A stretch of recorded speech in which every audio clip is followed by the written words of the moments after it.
well through the prophesying, through the preaching of several preachers, Haggai, Zechariah, and Iddu. We'll find Zechariah, the son of Iddu. These preachers preached so much belief into the people that they did the work.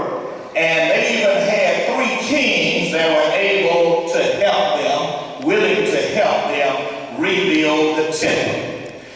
My question is, what in the world did they say?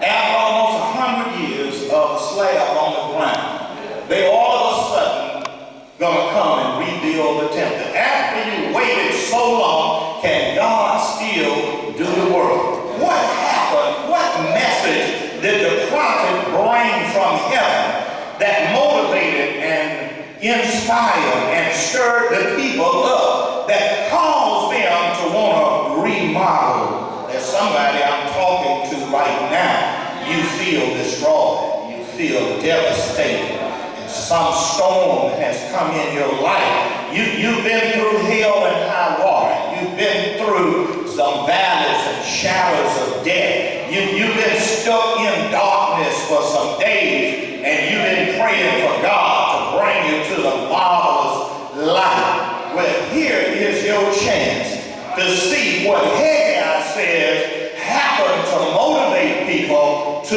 redo their lives, to rebuild their lives after being on the side of destruction so long. You can be motivated to turn that thing around. God can help you turn any situation around.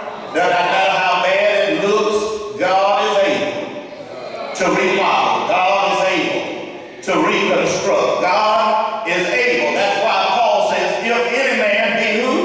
In Christ, he's a what? New creature. He's a new creation, a new creature, and old things can be passed away, and all things can become new.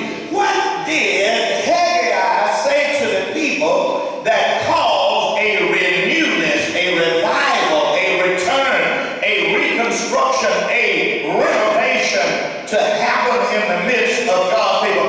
What did this preacher prophesy about? What did he preach in order to get the people strong and rebuilding and enjoying their relationship with God?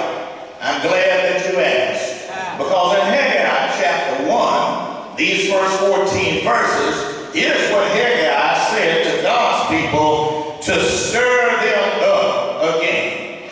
He says, first of all, consider your ways. In other words, he encouraged personal evaluation among the people. Consider your ways. Now, don't look at anybody else on your pew. Don't look around at anybody else that you know. How are your ways? Are your ways God's ways? Yes, sir. Are you really walking like you knew? Some people are in the church and they haven't changed. I've been here 37 years, and some people haven't changed in 37 years. They just got a little older, but they haven't changed. They haven't changed their way of participating with others. They have not changed the way they worship in sincerity. They haven't changed their giving. They still giving a little stingy $2. They have not given like God has blessed them. And that's the way we ought to give, like God has blessed. Consider your ways. How are your ways? What are the ways that you demonstrate your faith in God? Do you go fully with God and for God, or you give him a teeny bit, a little drop, or do you hire you with your talent, your time, and your treasure? You say God snatched you like a brand from the burning. You say God truly has saved you, and that he has blood bought and blood washed you. Consider your ways. Your ways ought to be like your salvation. All right. Your ways